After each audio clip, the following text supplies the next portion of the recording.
ξεχάσω το bullying που πέρασα για ένα χρόνο, την τροπή που νιώθω, το μετατραυματικό στρες, η κατάθλιψη, οι τάσεις αυτοκτονίας, η διατροφική διαταραχή με στοιχιώνουν. Ευτυχώς έχω ένα άτομο που είναι ο πιο σημαντικός, η αδερφή μου, άλλη μητέρα.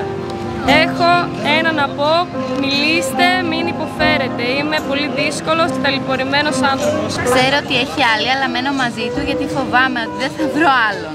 Δεν το έχω πει πουθενά. Θα ήθελα να της πω να φύγει γρήγορα γιατί δεν υπάρχει λόγος να βρίσκεται σε μια τοξική σχέση χωρίς νόημα. Πόση τοξικότητα μπορεί να υπάρχει στις ανθρώπινες σχέσεις? Οι άλλοι θέλουν να τους δώσεις έναν ολόκληρο κόσμο, ενώ αυτοί δεν δίνουν τίποτα. Επίσης, σταμάτα να δέχεσαι την εργαστική πίεση. Φύγε και βρες αυτό που θα σου δώσει την άνοιξη που ψάχνεις. Πολύ ωραίο μήνυμα.